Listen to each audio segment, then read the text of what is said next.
This is Ben from Life in 360. This is Mick from 360 Rumors. And one of the most common questions we get asked is, which is the best 360 camera for photos? There are so many cameras out there right now, and many of them are good for both photo and video, but there are a lot of people out there that focus just on photography for various reasons, whether it's social media or professionally. So in this video, I wanted to go over all of the best options if you're a 360 photographer as opposed to a 360 video shooter, and help you really discover which the best camera is for your purposes.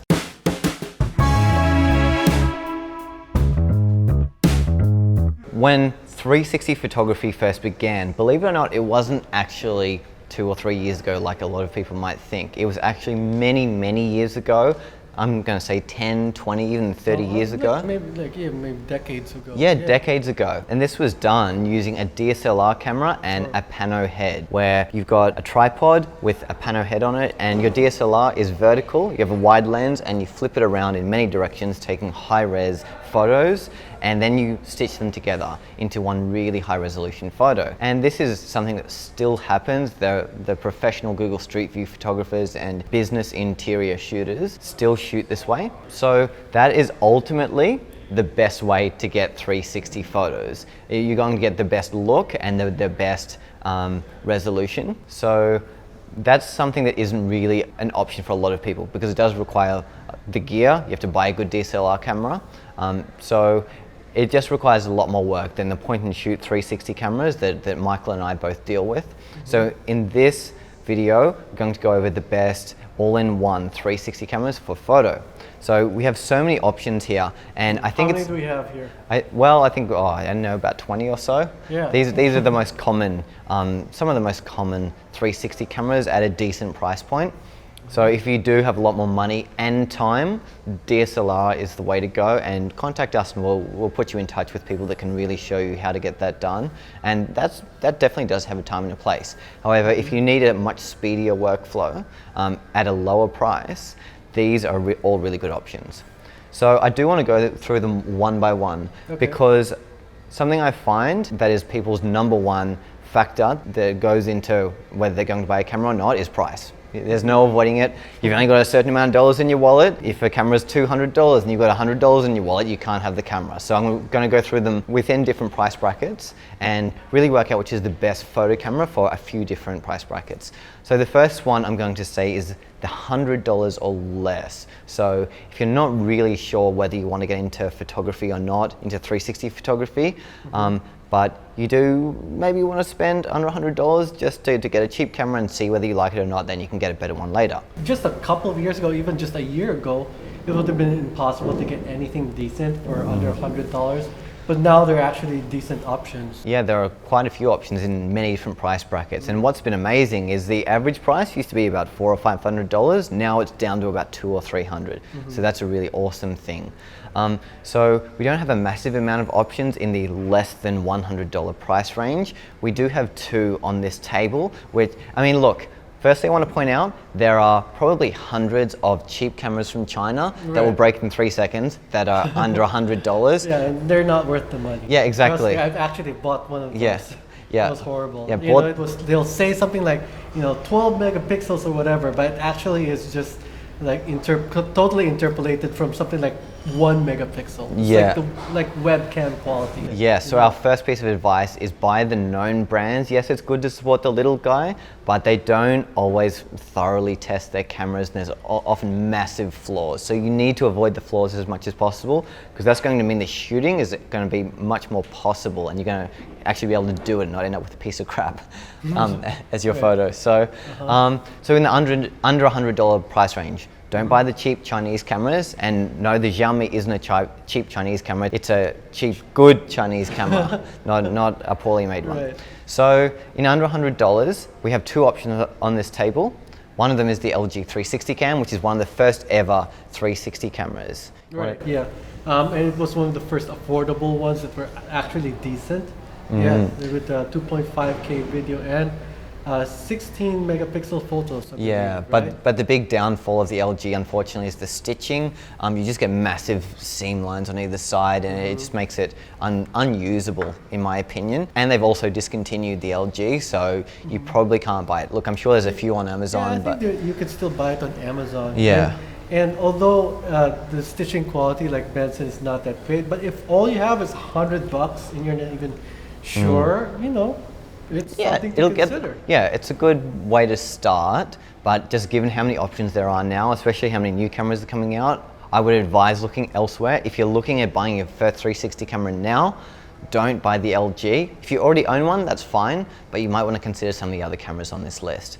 For under $100, there's no question the winner is going to be, for photo, the Gear 360 2016. It's now, I think, about $90, $99 or so on Amazon. I'll put a link in the description to all of these cameras, so check them out on Amazon.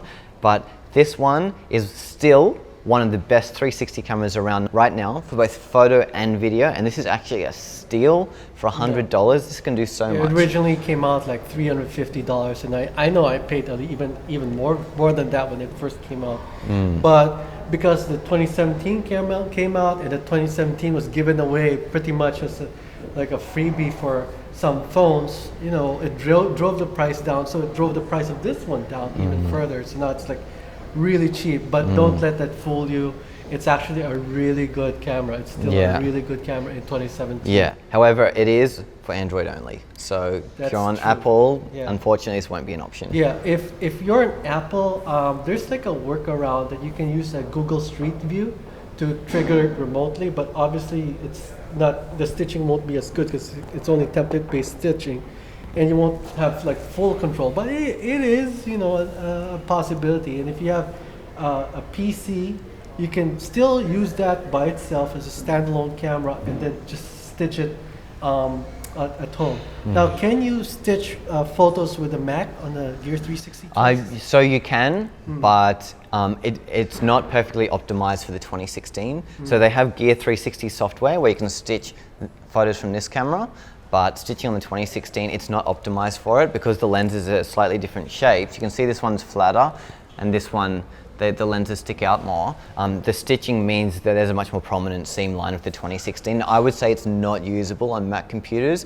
Look, there might be plugins introduced, like Metal or something, where you can bring it into a video editing program and export as a photo. But at the moment, when they first released the Gear 360 2016, it was for Android only because they wanted to pair it with Android phones. So just to clarify, the software for the 2017 Gear 360 could work, but you'd have to have a 2017 Gear 360 in the first place to buy it. So, to enter the serial number. It's not really, the software for that, for the original Gear 360 is only for Windows, right? Yes. Yeah. That's the winner, in my opinion, and yours too, for under 100? For under 100, you can't get better than the 2016 Gear 360, and as long as you have a compatible PC. If not, then I guess by default, you there's one winner. The LG 360, which is not horrible. Yeah. You know, it's 16 megapixels. Yeah, but at the same time, 360 cameras are really incredible, and it is something worth spending just a little bit more money so you can get that exceptional result from one of these other cameras,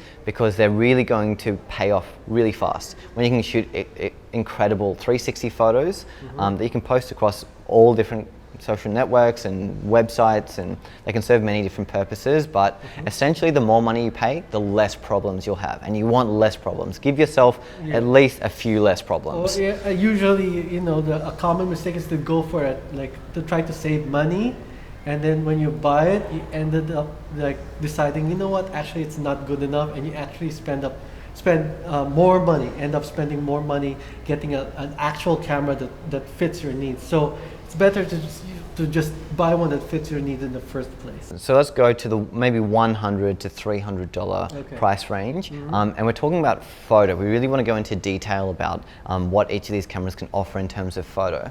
And you've got a few options. So there's a whole market of 360 cameras that are built to attach to your smartphone, whether it's Android or iPhone. And these include the Insta360 Air, the Nano, and the Gyroptic IO. Is this available for both Android and iOS? Although the one I'm using right now is for iOS. Yeah, and in my experience, these have actually been very decent 360 cameras. I'm not complaining, and they're decent video cameras as well. Given all of the options we have here, it's hard for me to look at these seriously as a photo camera, only because they're over a year old now, and this technology is moving so fast that a year old is actually like 100 years old. Yeah, it's like a whole different generation. Yeah, cameras become redundant so damn fast, and anything over a year ago is already using yesterday's technology.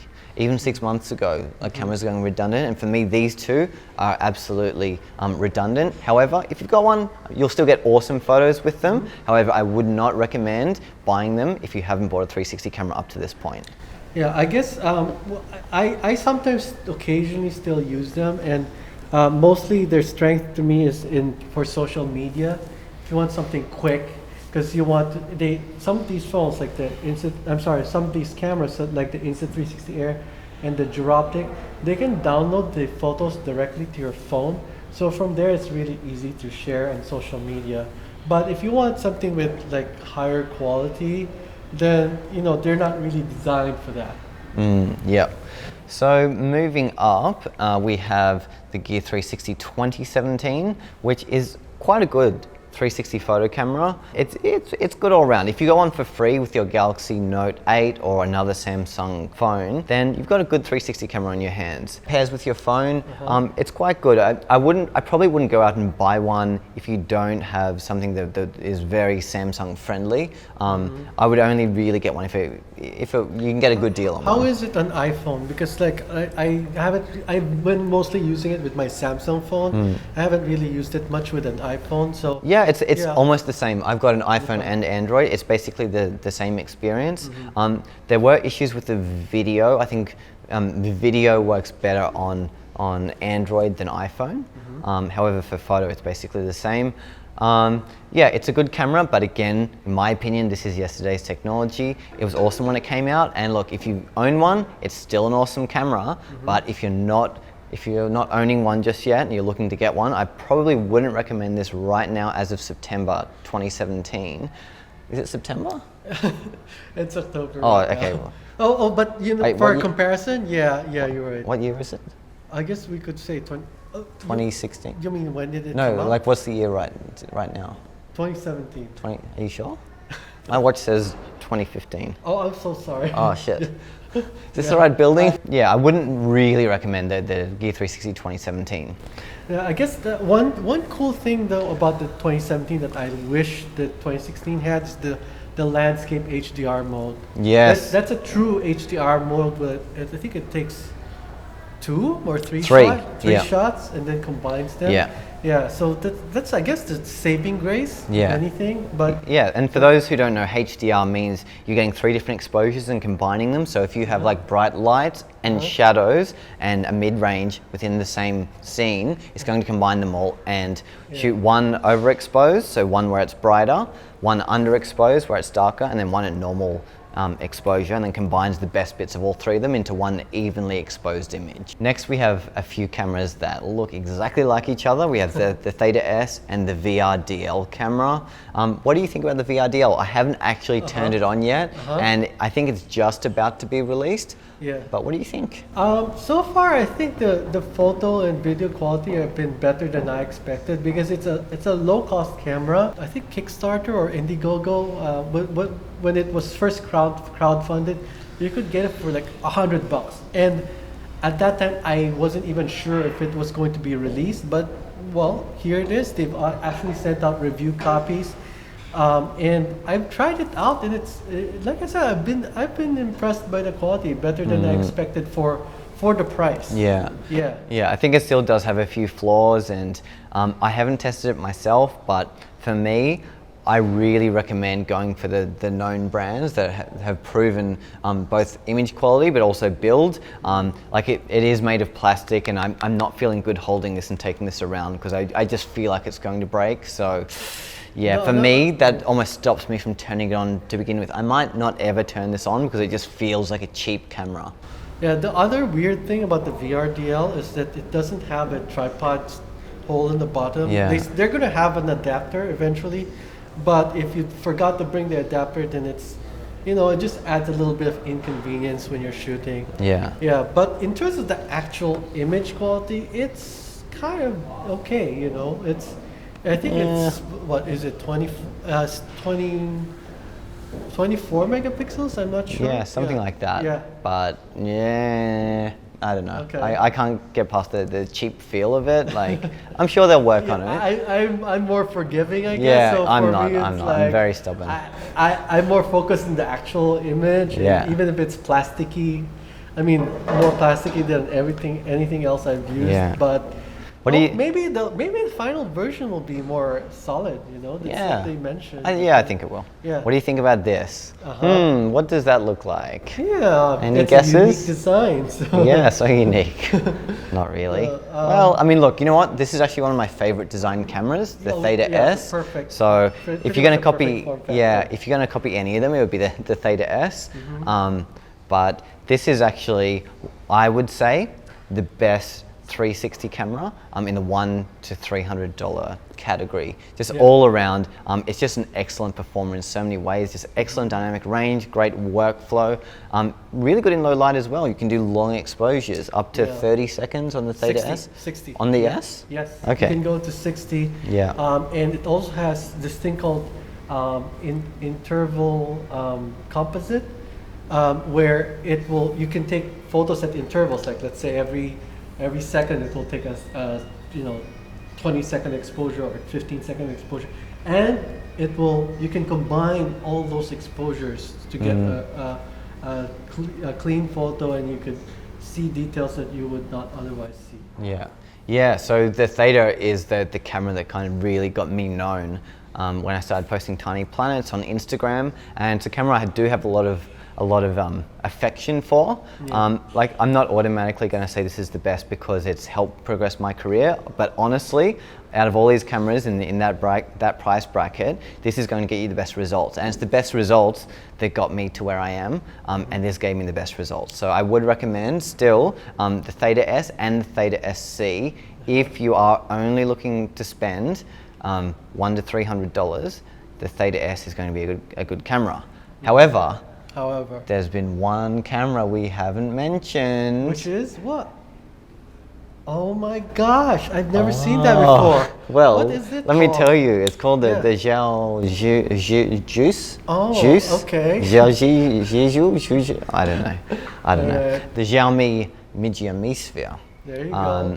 And this is, I think, both of our favorite 360 camera in the $100 to $300 price bracket. Look, and why is that, Ben? Look, I'd totally rate it with the Theta S almost the same. What do you think? For photo? Yeah, for photo. I would say this is better. Yeah? This is 24 megapixels and this is only 15. Yeah, but you know what? I love shooting in HDR mode. That's because true. Like this almost doesn't have HDR. Yeah. So almost every situation is benefited by HDR. I would say almost every single situation. I was out shooting at Santa Monica Pier last night and I shot in HDR mode on my Theta V, and it looked incredible because there was highlights of the Ferris wheel, and then there was really extreme shadows of the beach. Nighttime, but you used HDR. Yeah, I use HDR. Yeah, so HDR is a massive feature, and that's something that the Theta S does have over the Xiaomi. I mean, look, the Xiaomi has excellent built-in HDR, but there's no HDR setting. Look, it takes really high-res photos, and it is an excellent all-around camera, and exceptional for video as well.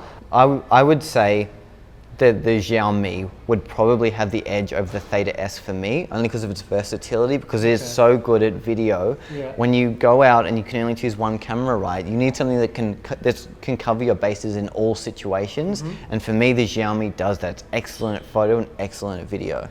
Yeah, for me, even if you forget about the video quality, forget about image stabilization, if you just look at it as a photo camera, I really love it.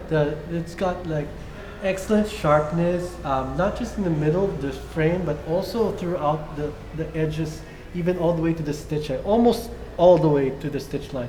And it does have a little bit of chromatic aberration, but it's not like too distracting, at least not to me. I don't know, what do you think? Yeah, not really. Yeah, and the dynamic range is really superior to to most cameras, especially in this price range, and especially the shadow area with it has more detail than anything. It's really impressive. Yeah, I've got to say, I first heard about the Xiaomi camera when Michael told me about it, and I bought it and I was extremely skeptical. Like, who is this brand that I can't even pronounce the name of? And then I took a photo, I looked at the photo on my phone, I'm like, holy shit, this is one of the best 360 photos I've seen from a camera. Yeah. It is so sharp. It's just like an eye-opening moment when you first try it. Yeah. And that's not, that reaction that we got is not just unique to us. It's like almost all of our readers and viewers. Like, honestly, they keep saying like, oh my gosh. I swear I haven't had a single negative response to the Xiaomi camera, and I've sent hundreds of people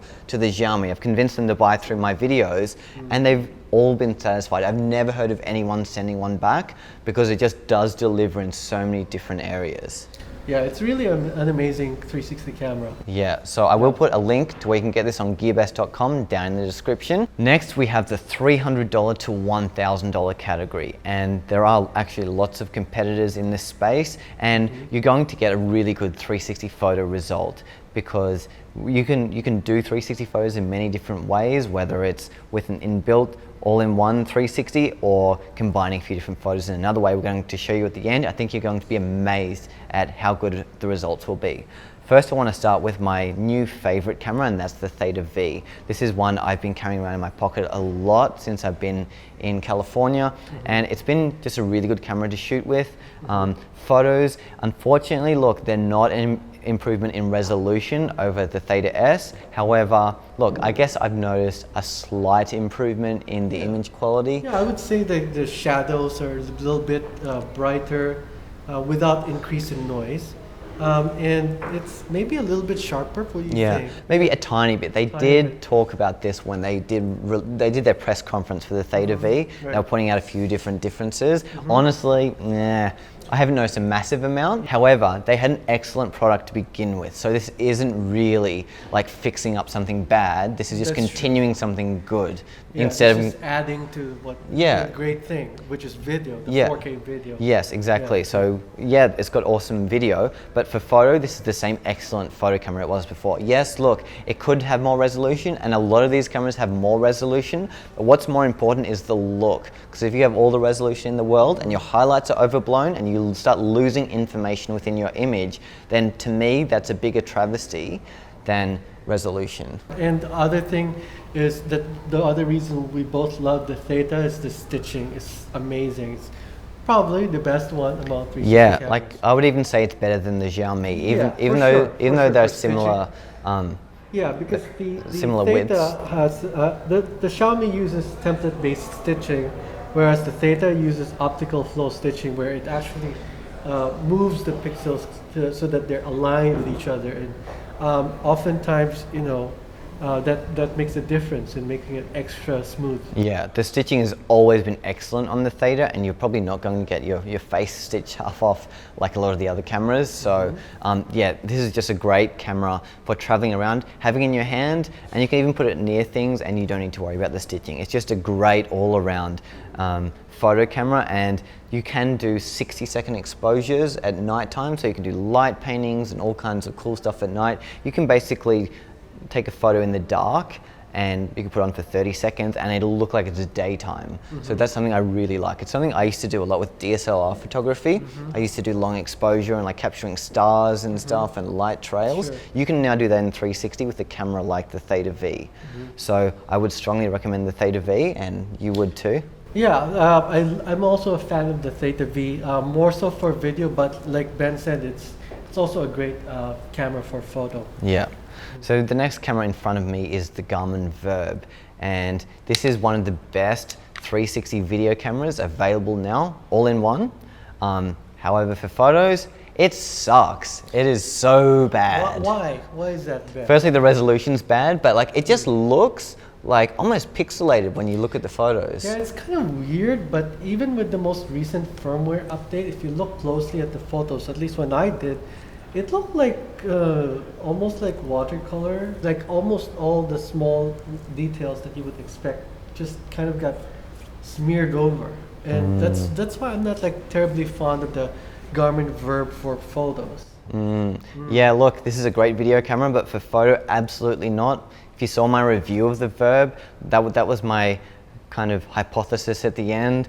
Like, if you need a video camera, this is going to meet all of your needs. It's exceptional, but for photos, forget about it. If photo is your priority, forget about this. You do need to think of cameras in terms of your own needs, and whether you're a video shooter or a photo shooter, you need to buy a camera that meets those needs, and the VIRB will not meet your photo needs.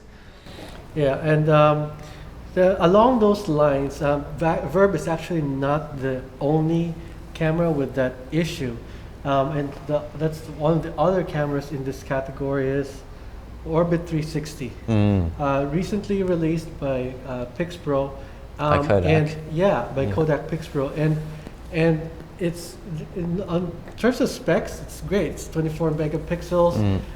It looks very detailed in the middle, but when you zoom in or look closely, it's kind of like the VIRB, that the small details get smeared, and that's why it's not my top recommendation for photo. I mean, there's some people who've done really nice work with it, but I mean, for me personally, it's not my top choice for photo. Yeah, like I said before, resolution isn't the main thing you should look for. However, when you've got things like this, where you zoom in and it looks smeared and discolored and just soft and not nice, like when it's really obvious, that's when resolution does matter. Yeah, I don't know, like were they trying to like reduce noise or something? Like, yeah, I guess they were know. just like afraid of people complaining about noise, so maybe they applied extra strong noise reduction. I don't know exactly, but it kind of looks like watercolors, and it's a shame because the optics are actually good, except for the stitch lines, kind of obvious.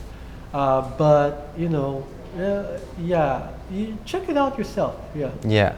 Okay.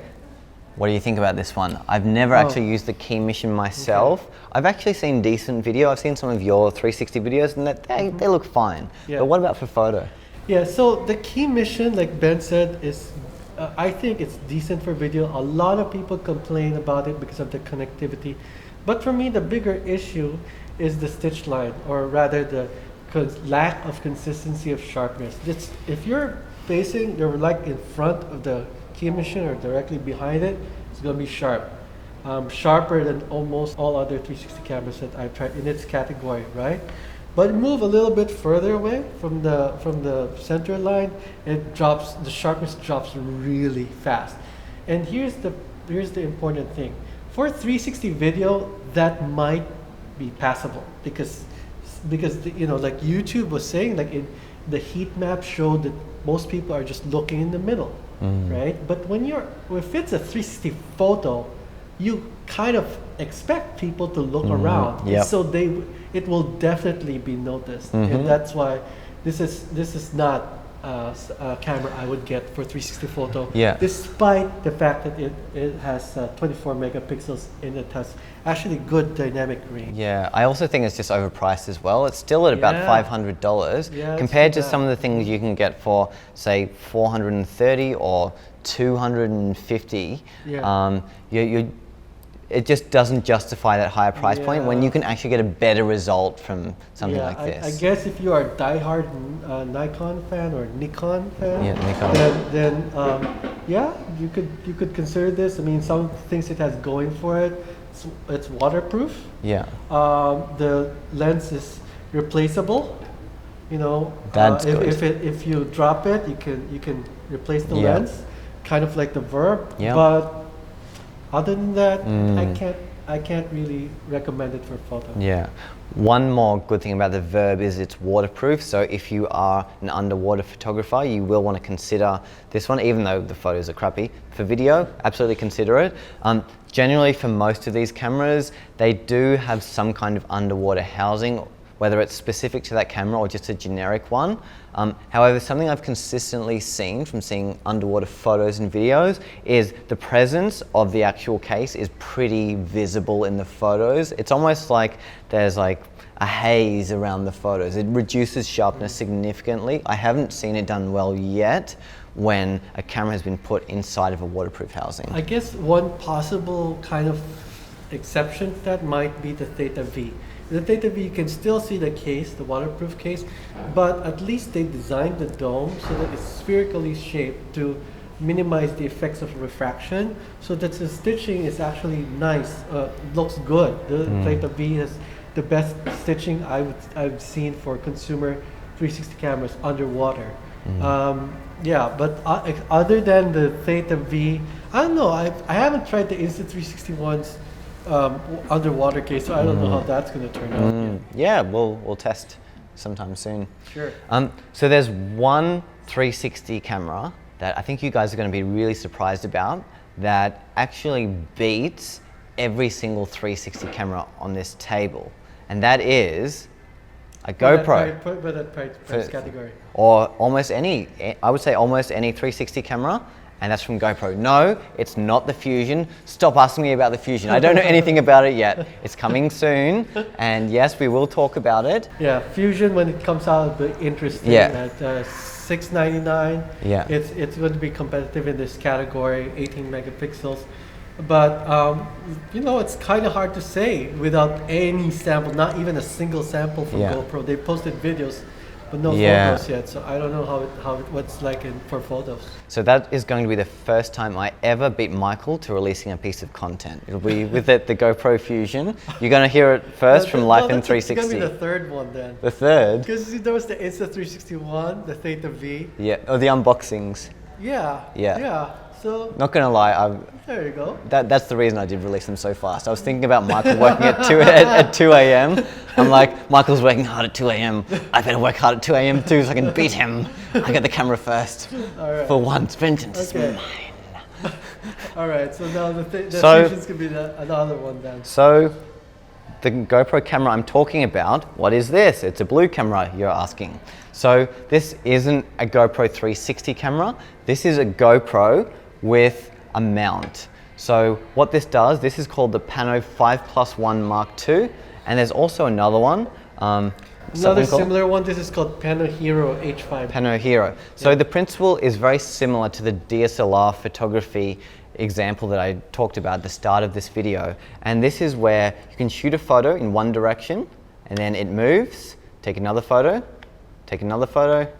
So you do 6 in all directions. You do 2 at the zenith and 1 at the nadir, and then you stitch those together using software like Panorama Studio or Hugin or PT GUI, and then you get ultra high res. If you're using a GoPro Hero 5 or 6 Black, you're going to get 65 megapixels and you can shoot in RAW. That is incredible, and the price you'll be paying is probably $600 for a GoPro, and then these things cost maybe 100 or less. Yeah, it's actually a Hero 5. You can get it for probably for $400. Yeah, and the PANO 5+1 is around 40 something or $50. Yeah, like $50. Yeah. So if you do have patience to stitch, you can get 65 megapixel 360 photos. This is going to be incredible for people that do virtual tours and don't want to invest in a full DSLR setup.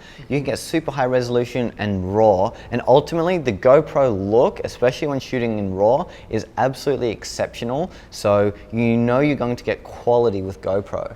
Yeah, so besides the PANO 5+1, another, like Ben said, the PANO Hero is also similar. And the difference between PANO Hero and PANO 5+1 is the PANO Hero has only one component. See, the PANO 5+1 has 2 components, right? So with this one, you take 5 shots horizontally and 1 shot facing up. And then you have to switch to another tripod head where you take 1 shot in this direction and another shot from this direction, making it 8 shots in all. Now with the PANO Hero, it costs a little bit more. It's about $100, whereas this is $50. But the advantage is you're only attaching the camera once to one head. You're rotating it, flip it over, rotate. Now, in terms of actual image quality, they're both very similar. So it's mostly a kind of like a workflow kind of thing if you prefer this or this. The other advantage of the PANO 5+1, I guess, is that it has this adapter, so that because the PANO Hero H5B is designed specifically for GoPro Hero 5 or 6. Now, so is the PANO 5+1 Mark II, but the PANO 5+1 comes with this blue colored adapter that you can use with a Hero 4 or previous GoPro models. Yeah, Hero 4 or Hero 3. So it's more versatile in that sense. Yeah. So this is actually a really excellent option.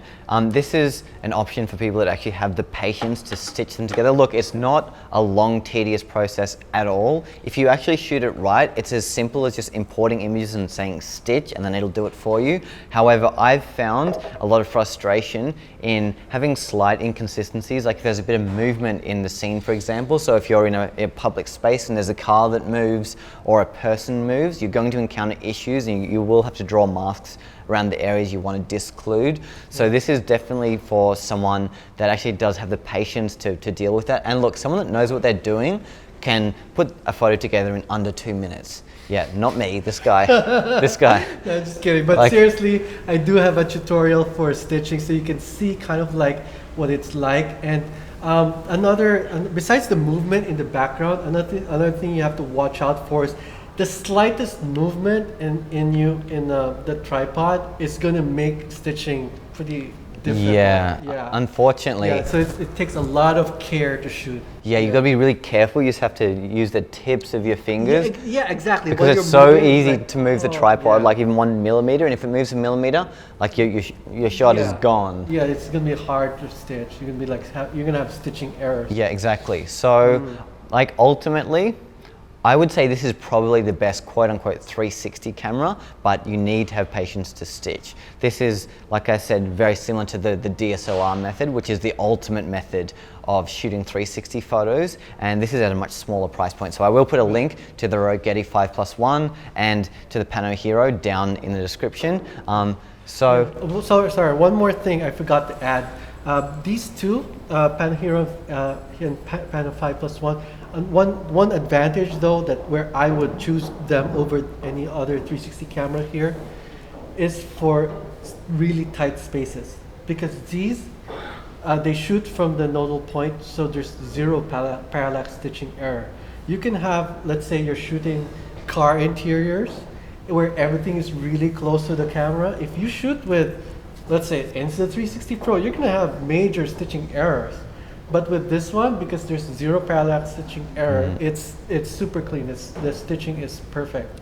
Yeah, so anyone think about doing virtual tours, or if you need something to potentially deliver to clients where you need high resolution and minimal stitching error, and you are shooting a sequence of 360 photos, whether it be in cars, exteriors, interiors, you will want to consider this as your kind of midpoint between consumer point and shoot 360 cameras and doing it the proper way with the PANO head. Yeah, like it's kind of like the perfect compromise, wouldn't you say? Yeah, I think so. Yeah. The only thing is, I'm really pushing them to build an app. They need an app for this. I really hate having a stitch on desktop. Like it's a pain in the ass.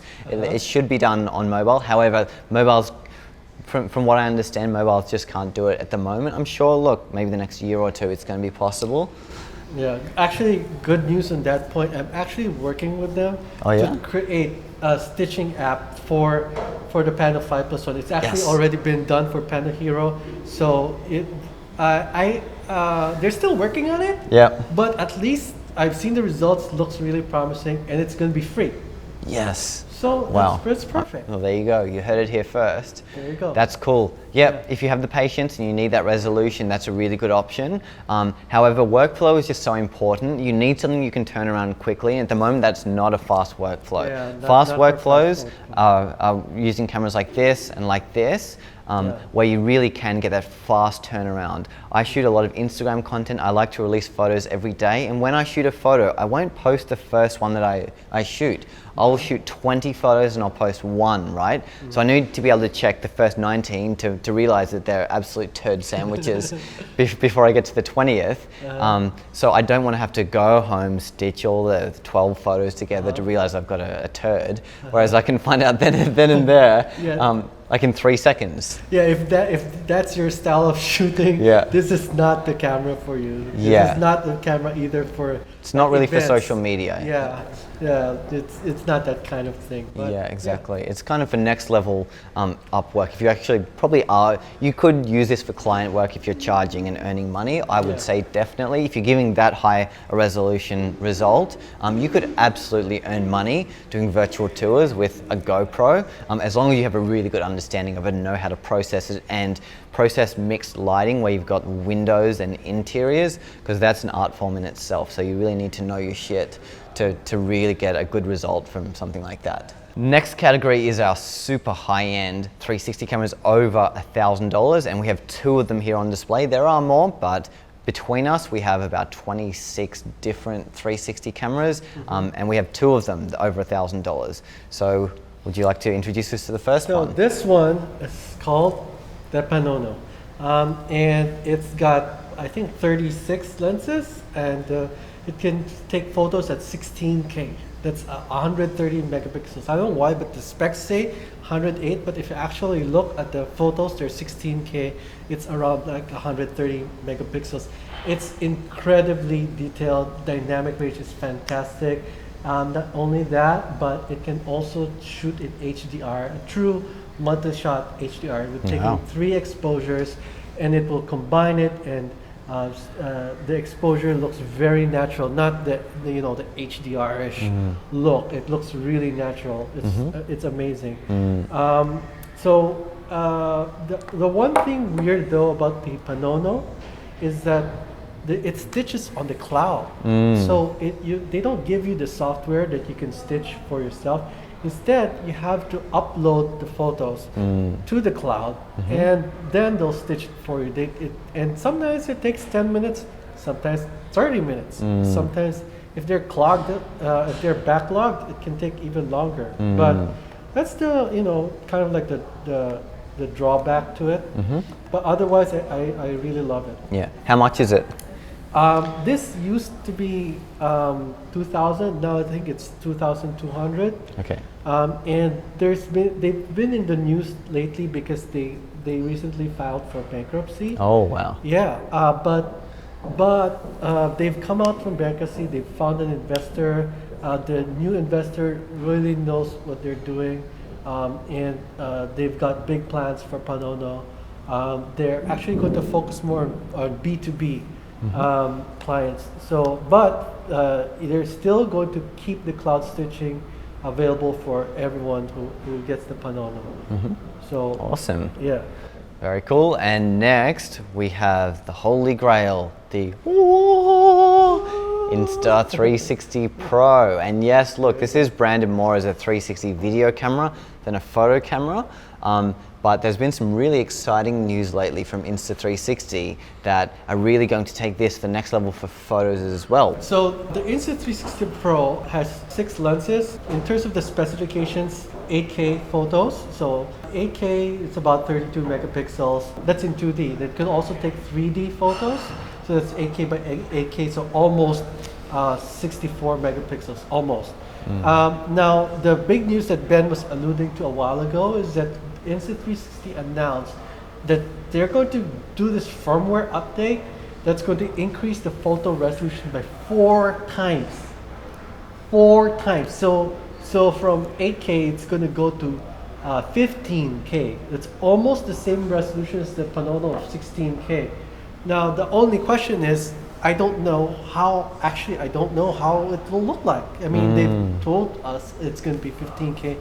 I don't know if it's really going to deliver that level of detail. It's very, but regardless of whether they do have that 15K mode, even just looking at the 8K mode, I love it because of the 3D photo capability. And not there, I mean... can you tell us the difference between 3D and non-3D photos? Yeah, so I guess the way I would say it is, let's say you're this pen here, and if you're looking at the 360 photo that's 2D, then you're kind of looking like at a ball around you, and the photo looks like a flat ball around you. Now with a 3D 360 photo, it's no longer just a flat ball, but it looks kind of like reality, except that you cannot move forward, backward, up or down. Yeah. So, so the Insta360 Pro takes 3D 360 photos. It also has several capabilities, such as RAW shooting, just like the Insta360 one. It shoots in Adobe DNG RAW, stitches them, does it all in 2D or 3D, so it's really amazing. It can also shoot in burst mode with 10-shot burst. Other capabilities, it has an HDR mode with 3 shots over, under, and normally exposed, all going to be blended for you. And you can also have the individual photos so that you could choose which exposure you want. Yeah, so there are so many options, and ultimately when you're looking at buying a 360 camera, you need to firstly ask yourself, do I need it for photo, video, or both? And then also you need to ask, what am I using it for? Am I using it just for social media? Am I using it for something professional, or a bit of both? For me, honestly, my priority is social media. It's my job to be on social media, so I need good social media cameras, which is why cameras like the XIAOMI and the Theta V are totally acceptable 360 cameras. At the moment, I would say these two are the ones I use the most. Even the Insta360 one, I'm using a bit as well. And those are my choices as a social media blogger, because I know I can get a fast turnaround, and I can get quality photo and video from both of them. So for me, I shoot for social media. Same with you, right? Yeah, I guess for me, for everyday use, I would recommend something like the XIAOMI or the Theta. And then if you want something for, higher quality output, the PANO is hard to beat. 130 megapixels, what can you say? And the next to that, I guess, in terms of resolution, are the PANO Hero and PANO 5+1. Like you said, like Ben said, if you have the patience to do it, like you can actually turn it into a business. If you have the patience, you could do virtual tours and tours of businesses using something like this, getting those really high resolution. Yeah, and it's got amazing output. You just need to have a little bit of patience. And then also the Insta360 Pro, if you want to use 3D 360, if you want to be a pioneer, and be one of the first to specialize in 3D 360 photos. Yeah. Insta360 Pro is for you. Cool guys, hope this video was helpful. Feel free to leave any comments in the box below. If you have questions about any of these cameras, we'll do our best to answer them. But it's a question I get a lot, and I thought making a big long video like this, flying to LA and doing a joint video, would be just a good idea to give you guys an idea, firstly of our own personal preferences, but also just everything that's out there. And working out which camera is best for your specific needs. So I really hope this video was of value. I will put links to all of these cameras down in the description, so feel free to check them out. I'll find the cheapest links for you guys. Also feel free to follow both of us on social media. Firstly, we're on YouTube. I'm youtube.com/lifein360photo. youtube.com/360rumors.com. I'm on Facebook, facebook.com/lifein360photo. Yes, facebook.com/360rumors. You had to think about that, didn't you? Yeah, I did. Yeah, he's got lots of mixed URLs for his social channels. I'm on Instagram, instagram.com/Ben Claremont. Okay, mine's instagram.com/360rumors. Yeah, well done. What about Twitter? Oh no, don't follow us there. Well, you can follow him. He's a good tweeter, but not me. Just don't. I forbid you to follow me. On Twitter, I find it embarrassing. So on Twitter, 360rumors is 360rumors blog. Yeah. Something else that you might want to try if you want to. Ben showed you sample photos from these 360 cameras, and you got to see them in the video. If you want to actually look at the photos more closely, pixel peep them, I will send a link to Ben for a tool that can help you do that, and you'll be able to do like an A/B comparison of these 360 cameras. That's a really cool tool, because you can say, I want to compare this with this, or that with that, or that with that. You can geek out with all those fantasy matchups, like, hey, which one is really sharper? Is it the VIRB or the Theta or something? Yeah, exactly. Whatever you want. Yeah. Awesome. All right, guys, thanks for watching. Keep capturing your world in 360, and we will see you very soon. See you next time.